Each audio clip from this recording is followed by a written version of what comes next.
Hello friends, स्वागत आहे तुमचं आपल्या एका नवीन रेसिपीमध्ये। आज आपण सांधेदुखी आणि कंबरदुखीवर गुणकारी असे अळीवाचे लाडू कसे बनवायचे ते पाहणार आहोत। अळीव हे उष्ण असल्यामुळे स्पेशली हे लाडू थंडीच्या दिवसात खाल्ले जातात। लाडू बनवण्यासाठी इथे मी स्वच्छ निवडून घेतलेले अर्धी वाटी अळीव घेतलेले आहे। हे आता आपण पाणी टाकून 20 ते 25 मिनिटे भिजवून घेऊयात। पाण्याऐवजी तुम्ही अळीव भिजवण्यासाठी दुधाचाही वापर करू शकता। कढईत 2 छोटे चमचे तूप टाकून घेऊयात।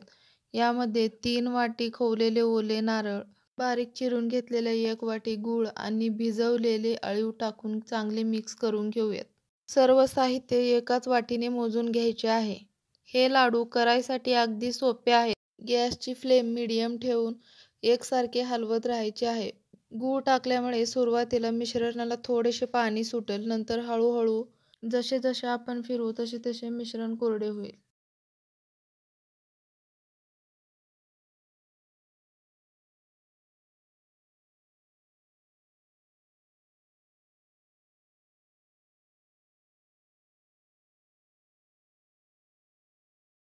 बारा ते 15 मिनिटांमध्ये गुळाचं पूर्ण पाणी आटलेलं आहे।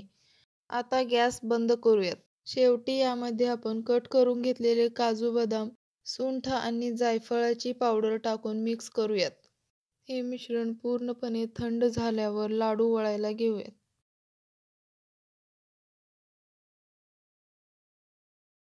अगदी सहज हा लाडू वळला जातोय। अळीव उष्ण असल्यामुळे नेहमीच्या लाडूपेक्षा लाडू आकाराने थोडेसे छोटे बनवून घ्यायचे आहे। आपला पहिला लाडू बनवून झालेला आहे। अशाच रीतीने सर्व लाडू बनवून घेऊयात।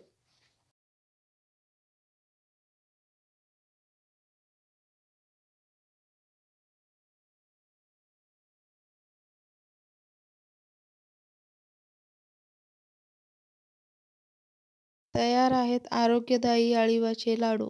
तुम्हाला माझी ही रेसिपी कशी वाटली ते मला कमेंट करून सांगा। नेहमीप्रमाणेच रेसिपी आवडली असेल तर रेसिपीला लाईक करा आणि अशाच नवनवीन रेसिपीसाठी यूट्यूबवर समृद्धीज किचनला सबस्क्राईब करा।